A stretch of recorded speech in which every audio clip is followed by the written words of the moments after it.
The 5 stages of grief are well known. These stages are often referred to as a framework to understand the complex emotions that come with loss: denial, anger, bargaining, depression, and acceptance. Each stage represents a different facet of the emotional landscape that one might traverse when dealing with grief. They were first introduced by Elizabeth Kubler-Ross, a pioneering psychiatrist who brought attention to the emotional needs of the terminally ill. Her work focused on terminally ill patients, aiming to provide a better understanding of their emotional journey and to offer a compassionate approach to their care. However, these stages aren't linear. Grief is a deeply personal experience, and it doesn't follow a set path. You don't move through them in a set order. Instead, you might find yourself oscillating between different stages, sometimes feeling multiple emotions at once. You may experience some stages more intensely than others. For instance, anger might be a dominant emotion for some, while others might feel a prolonged sense of sadness. You might even revisit stages. It's not uncommon to feel acceptance one day, and then find yourself back in denial or anger the next. Think of it like a wave. Emotions can ebb and flow, sometimes catching you off guard. Grief can wash over you in unpredictable ways. Just when you think you found your footing, a new wave of emotion can crash over you. Sometimes it's a gentle tide, bringing a sense of calm and reflection. Other times it's a crashing wave, overwhelming and all-consuming. Have you ever experienced a loss that didn't fit neatly into these stages? Perhaps you felt a mix of emotions that didn't align with the traditional framework. Grief is unique to each individual, and it's important to honor your own process. Whether it's a gentle tide or a crashing wave, your experience is valid. Remember, it's okay to seek support and to take the time you need to navigate your journey through grief. Denial is often the first stage. It's a defense mechanism. It helps us cope with overwhelming emotions. Denial can manifest in different ways. You might refuse to believe the loss is real. You might act as if nothing has changed. This stage is temporary. It gives us time to process the loss. It allows us to absorb the reality gradually. Question: can you recall a time when denial helped you cope with a difficult situation? As denial fades, anger often surfaces. Anger at the situation, the world, even yourself. This anger is often misdirected. It's a way of expressing the pain you feel underneath. Anger can be a powerful emotion. It's important to acknowledge it. Don't try to suppress it. Find healthy ways to express your anger. Question: how do you typically express your anger? Bargaining is a natural response to helplessness. When we feel like the world is spinning out of control, we instinctively reach for something, anything to anchor ourselves. It's a way to cope with the overwhelming emotions that threaten to drown us. We try to regain control. In the midst of chaos, organizing our surroundings can give us a semblance of order. It's a small victory, a way to assert that we still have some power over our lives. We make deals with ourselves, with a higher power, with anyone who might listen. These deals are our desperate attempts to influence the outcome, to sway fate in our favor. We promise to be better, to change our ways, if only our wishes are granted. If only I had done this. The weight of regret can be crushing. We replay scenarios in our minds, wondering how things might have been different if we had made other choices. It's a way to make sense of the senseless, to find a reason for our suffering, or please just let them be okay. Our common bargaining thoughts. These pleas are born from a place of deep love and fear. We want to protect those we care about, to shield them from harm, even if it means making impossible promises. These bargains are often irrational. We know that our promises and deals may not have any real impact, but in our desperation, we cling to them. It's a way to feel like we're doing something, anything, to change our situation. We know this deep down. There's a part of us that understands the futility of our bargains, but we push that knowledge aside. We need to believe that there's hope, that there's a way out of our pain, but we cling to them for any shred of hope. Hope is a powerful force. It can keep us going when everything else seems lost. Our bargains, no matter how irrational, are a testament to our resilience and our refusal to give up. Have you ever found yourself bargaining in the face of a loss? It's a common experience, one that connects us all. In those moments, we are united by our shared humanity, by our desire to find meaning and solace in the midst of suffering. What were you hoping to achieve? Reflecting on our bargains can be a powerful exercise. It can help us understand our deepest fears and desires, and perhaps find a way to move forward with greater clarity and purpose. Depression is a natural part of grief. It's not a sign of weakness. It's the weight of reality sinking in. This stage can be isolating and overwhelming. You might experience sadness, hopelessness, and fatigue. Your appetite and sleep patterns might change. It's crucial to seek support during this stage. Talk to loved ones, a therapist, or a support group. What helps you cope with feelings of sadness and hopelessness? Who can you reach out to for support? Acceptance doesn't mean forgetting or being okay with the loss, it means accepting the new reality. It's about learning to live with the pain. Acceptance is a gradual process, it's not a switch that flips on. There will be good days and bad days, but gradually the pain loses its intensity. You find ways to cherish the memories without being overwhelmed by sadness. What does acceptance look like to you? How do you envision yourself moving forward with your grief? Some experts propose a sixth-stage meaning-making. This stage involves finding meaning in the loss. It's about honoring the person or thing you lost. This stage is about growth and transformation. It's about finding a way to move forward with your life. This doesn't mean forgetting. It means integrating the loss into your life story. How can you find meaning in your loss? What legacy can you carry forward? Remember, grief is not a competition. There's no timeline for healing. Don't judge yourself or compare your journey to others. Be patient with yourself. Allow yourself to feel your emotions fully. Seek support when you need it. Healing takes time. What can you do today to be kind to yourself as you navigate your grief journey? Grief can be a lonely experience. Sharing your story can help. It can also help others feel less alone. What resonated with you in this essay? Share your thoughts and experiences in the comments below. Let's create a space of support and understanding. Thank you for taking the time to read this. Please share this essay with others. Let's keep the conversation about grief going. This essay is a production of Facts Academy 0122. Dealing with the loss of a loved one is never easy. Each person's journey through grief is unique, but there are common coping mechanisms that can provide support and comfort. In this chapter, we will explore various strategies to help you navigate this difficult time. One effective coping mechanism is finding a creative outlet. Whether it's painting, writing, or playing an instrument, expressing your emotions through art can be incredibly healing. Another strategy is to establish a routine. The structure can provide a sense of normalcy and control when everything feels chaotic. Simple daily activities like going for a walk, cooking, or even gardening can be grounding. It's also important to seek support from others. Talking to friends, family, or joining a support group can make a world of difference. Remember, you don't have to go through this alone. Sharing your feelings and experiences can provide relief and new perspectives. Additionally, consider consulting a mental health professional. Therapy can offer tools for managing grief and provide a safe space to express your emotions. Grief counselors and therapists are trained to help you navigate this challenging time. Let's hear from some individuals who have found ways to cope with their loss. Their stories might resonate with you and offer new insights. Remember, there is no right or wrong way to grieve. It's a personal journey, and it's okay to take the time you need. By exploring different coping mechanisms, you can find what works best for you. Thank you for joining us in this chapter. We hope these strategies and stories provide comfort and guidance as you cope with your loss. Please share your own experiences and advice in the comments below. Together, we can support each other through this journey. This essay is a production of Facts Academy 0122. In the journey through grief, one of the most significant aids can be a strong support system. Whether it's family, friends, or community groups, having a network to lean on can make a profound difference. In this chapter, we will delve into the importance of support systems during the grieving process. Let's start with insights from mental health professionals. Psychologists emphasize that sharing your grief can lighten the burden. Dr. Emily Carter, a clinical psychologist, explains, "Grief can feel isolating, but connecting with others who understand your pain can offer immense relief. Support groups provide a safe space to express your emotions without judgment." In addition to professional insights, we will hear testimonials from individuals who have found solace in support groups. Sarah, who lost her father 2 years ago, shares, "Joining a support group was a turning point for me. Hearing others' stories made me feel less alone and more understood.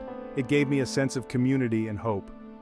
Support systems can come in many forms. For some, it's a close-knit family or a circle of friends. For others, it might be a local support group or an online community. The key is to find what works best for you. As John, another support group member, puts it, "There's no one-size-fits-all. The important thing is to reach out and not isolate yourself." Let's listen to another perspective. Maria, who lost her partner, found comfort in an unexpected place. "I joined an online forum for people coping with loss. It was anonymous, which made it easier for me to open up. The support and advice I received were invaluable." Remember, seeking support is not a sign of weakness but a step towards healing. It's okay to ask for help and to lean on others. Whether through a heartfelt conversation with a friend or attending a support group meeting, these connections can provide the strength to move forward. As we conclude this chapter, reflect on the support systems in your life. Who can you turn to during this time? Consider reaching out and sharing your feelings. Together, we can navigate the complexities of grief and find a path towards healing. Thank you for joining us in this chapter. Please share your own experiences with support systems in the comments below. Your stories can inspire and help others who are going through similar experiences. This essay is a production of Facts Academy 0122. Grief is a universal experience, yet the ways in which we express and manage it can vary greatly across different cultures. In this chapter, we will explore how various cultures around the world handle grief and mourning. We will delve into cultural rituals, traditions, and the deep significance of these practices. Let's begin with the Maori of New Zealand. When a loved one passes away, the Maori hold a tangihanga, or tangi, which is a multi-day mourning ceremony. This gathering allows the community to come together, share stories, and collectively grieve. The tangi often takes place on a marae, a sacred communal meeting ground where the deceased is honored through songs, speeches, and rituals. In Mexico, the Day of the Dead, or Dia de los Muertos, is a vibrant celebration that honors deceased loved ones. Families create altars adorned with photographs, flowers, and favorite foods of the departed. This tradition is not just about mourning, but also about celebrating the lives of those who have passed on. It is a time for joyful remembrance, where the boundary between the living and the dead is believed to be at its thinnest. Moving to Asia, in Japan, the custom of Otsuya, or the wake, is an essential part of the grieving process. During Otsuya, family and friends gather to offer incense and prayers to the deceased. This ritual is followed by a funeral ceremony and a cremation. The ashes are then placed in a family grave, and the family continues to honor the deceased through regular visits and offerings at the gravesite. In Ghana, elaborate funerals are a significant cultural tradition. Funerals are often grand events that can last several days, featuring music, dancing, and colorful attire. These ceremonies serve as a celebration of life and a way to pay respect to the deceased. The belief is that a well-conducted funeral ensures that the departed soul transitions smoothly to the afterlife. In India, the Hindu tradition involves a series of rituals known as antyesti, or the last rites. These rites include the cremation of the body and the scattering of ashes in a sacred river, typically the Ganges. The rituals are meant to purify the soul and help it achieve moksha, or liberation from the cycle of rebirth. The family continues to perform rituals and offer prayers for the deceased during the mourning period and on death anniversaries. These diverse cultural practices highlight the myriad ways in which humans cope with loss and honor their loved ones. Each tradition offers unique insights into the values and beliefs of the culture it represents. Understanding these practices can broaden our perspective on grief and provide us with new ways to connect with our own mourning process. As we conclude this chapter, take a moment to reflect on how your own cultural background influences your experience of grief. Are there rituals or traditions that bring you comfort? How can you incorporate these practices into your healing journey? Thank you for joining us in this chapter. We invite you to share your own cultural practices and experiences with grief in the comments below. By sharing, we can learn from each other and find common ground in our shared humanity. This essay is a production of Facts Academy 0122. Grief is not just a cultural or emotional experience, it also has profound effects on our mental health. In this chapter, we will discuss the psychological impact of grief, exploring conditions such as depression, anxiety, and PTSD. With insights from mental health professionals, we'll also offer coping strategies to help navigate these challenging times. Firstly, it's important to understand that grief can manifest in various mental health conditions. Depression is one of the most common responses to grief.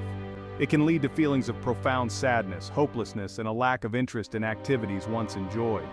The weight of loss can make it difficult to function in daily life, affecting sleep, appetite, and overall energy levels. Anxiety is another frequent companion of grief. The uncertainty and fear of living without a loved one can trigger anxiety disorders.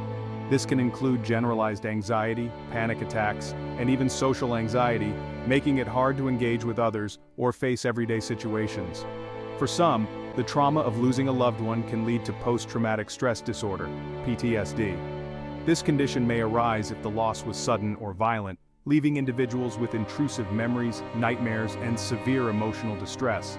PTSD can make it challenging to move forward, as the mind constantly replays the traumatic event. Mental health professionals emphasize the importance of seeking support during these times. Therapy, whether individual or group, can provide a safe space to express emotions and work through the complexities of grief. Cognitive behavioral therapy, CBT, is particularly effective in helping individuals reframe negative thoughts and develop healthier coping mechanisms. Medication can also be an option for those struggling with severe symptoms. Antidepressants and anti-anxiety medications can provide relief, allowing individuals to regain a sense of stability. It's crucial to consult with a healthcare provider to determine the best course of action. In addition to professional help, there are several coping strategies that can aid in managing the mental health impacts of grief. Mindfulness and meditation practices can help ground individuals in the present moment, reducing anxiety and promoting emotional regulation. Physical activity such as walking, yoga, or any form of exercise can boost mood and overall well-being. Connecting with others who have experienced similar losses can also be incredibly healing. Support groups, both in person and online, provide a sense of community and understanding. Sharing stories and listening to others can alleviate feelings of isolation and offer new perspectives on the grieving process. It's essential to remember that grief is a personal journey, and there is no right or wrong way to experience it. Allow yourself the time and space to grieve, and be patient with your healing process. Reach out for support when needed, and explore different coping strategies to find what works best for you. As we conclude this chapter, consider how grief has impacted your mental health. Have you noticed changes in your mood, anxiety levels, or overall well-being? What steps can you take to support your mental health during this time? We encourage you to share your experiences and coping strategies in the comments below. By opening up, we can support one another and find strength in our shared journey through grief. Thank you for joining us in this chapter. This essay is a production of Facts Academy 0122. Grieving the loss of a pet is a unique and deeply personal experience. Pets become cherished members of our families, offering unconditional love, companionship, and joy. When they leave us, the void they leave behind can be profound. In this chapter, we will delve into the unique grief experienced when losing a pet. We will share personal stories, expert advice, and meaningful ways to honor the memory of a beloved pet. Personal stories often highlight the depth of connection we share with our pets. For many, pets provide a source of comfort and stability, especially during challenging times. Losing this source of unwavering support can be incredibly painful. One story comes from Sarah, who lost her dog Max after 14 years together. She describes Max as her rock through various life changes and how his loss felt like losing a part of herself. Experts in pet loss grief emphasize that the pain felt is valid and should not be minimized. Dr. Emily Harris, a veterinarian and pet loss counselor, explains that the bond between humans and their pets is unique. She notes that it is essential to allow oneself to grieve fully and seek support from others who understand this type of loss. To honor the memory of a pet, there are several meaningful ways one can consider. Creating a memorial, such as a photo album or a dedicated space in the home, can provide a place to reflect on happy memories. Some people choose to plant a tree or flowers in their pet's memory, creating a living tribute that continues to grow and flourish. Another way to honor a pet's memory is through acts of charity. Donating to animal shelters or volunteering in their name can be a way to give back and keep their spirit alive. Some find comfort in creating art, writing, or crafting items that remind them of their pet.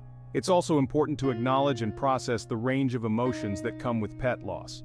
Guilt, anger, and sadness are all common feelings that can arise. Speaking with a counselor or joining a pet loss support group can provide a safe space to express these emotions and find solace among others who have experienced similar losses.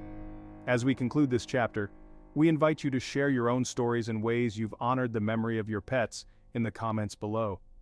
By sharing our experiences, we can support one another and find comfort in knowing we are not alone in our grief. Thank you for joining us in this chapter. This essay is a production of Facts Academy 0122. The role of therapy in grief. This chapter will explore how therapy can help individuals navigate the grieving process.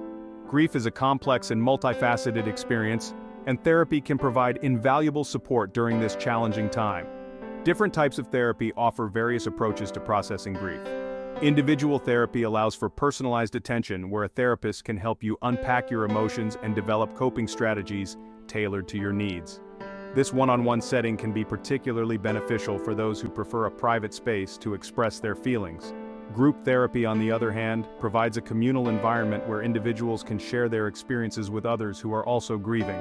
This sense of community can foster mutual understanding and support, helping participants feel less isolated in their grief. Hearing others' stories can offer new perspectives and coping mechanisms that might resonate with your own journey. Online therapy has become increasingly accessible and offers a convenient option for those who may find it difficult to attend in-person sessions. With the flexibility to connect from the comfort of your home, online therapy can provide consistent support through video calls, chats, or emails. This option ensures that help is always within reach, regardless of your location or schedule. Therapists specializing in grief understand the unique challenges that come with loss. They can guide you through various therapeutic techniques such as cognitive behavioral therapy, CBT, which helps reframe negative thought patterns, or mindfulness practices that promote emotional regulation and stress reduction. It's important to find a therapist who resonates with you and your needs. Don't hesitate to explore different options and ask questions to ensure a good fit. Remember, seeking therapy is a courageous step towards healing, and it can provide a safe space to navigate the complexities of grief. As we conclude this chapter, we encourage you to consider how therapy might support your grieving process. Whether you choose individual, group, or online therapy, know that you don't have to navigate this journey alone. By reaching out for support, you're taking a proactive step towards finding peace and understanding in your grief. Thank you for joining us in this chapter. This essay is a production of Fax Academy 0122. Grief and Children. This chapter will address how children experience and express grief. Grieving is a natural response to loss, but children often process it differently than adults. They may not have the words to express their feelings or fully understand the permanence of loss. As a parent or caregiver, it's essential to recognize these differences and offer appropriate support. Children's grief can manifest in various ways, including changes in behavior, mood swings, or physical symptoms like stomach aches and headaches. They might oscillate between moments of sadness and playfulness, which is a normal part of their grieving process. It's crucial to provide a stable and supportive environment where they feel safe to express their emotions. Open communication is key. Encourage children to talk about their feelings and ask questions. Use age-appropriate language to explain the situation and be honest, even if it's difficult. Avoid euphemisms that might confuse them, such as saying someone went to sleep instead of explaining death. Children need clarity to process their grief. Creative activities can also help children express their emotions. Drawing, writing, or playing can serve as outlets for their feelings. Encourage them to create memory books or engage in rituals that honor the person they've lost.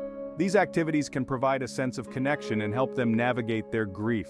It's also important to maintain routines and provide a sense of normalcy. Consistent daily schedules can offer comfort and stability during a time of uncertainty. However, be flexible and patient, as children may need extra time and support to adjust. Seeking professional help can be beneficial if a child's grief seems overwhelming or prolonged. Child psychologists or counselors specializing in grief can provide tailored strategies to support your child. They can offer a safe space for children to explore their emotions and develop healthy coping mechanisms. Remember, every child is unique, and their grieving process will be individual. Be present, listen, and offer unconditional love and support. By doing so, you can help them navigate this challenging time and find a path towards healing. Thank you for joining us in this chapter. This essay is a production of Fax Academy 0122. After experiencing a significant loss, the journey of moving forward can seem daunting.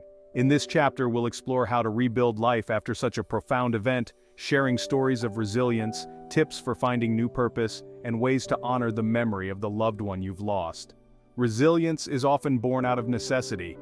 Many people who have faced devastating loss find strength they never knew they had. Take the story of Sarah, who lost her husband unexpectedly.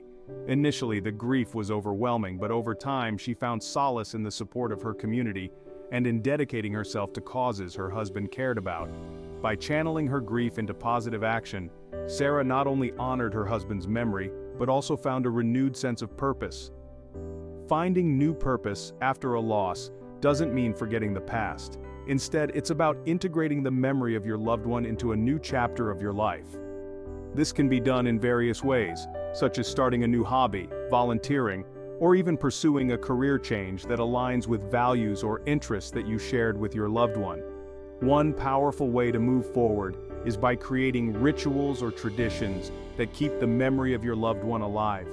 This could be as simple as lighting a candle on special occasions, creating a memory book, or even establishing a scholarship in their name.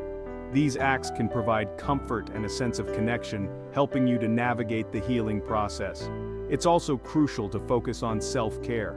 Grief can take a toll on your physical and emotional well-being, so it's important to prioritize activities that promote health and relaxation. This might include regular exercise, meditation, or spending time in nature.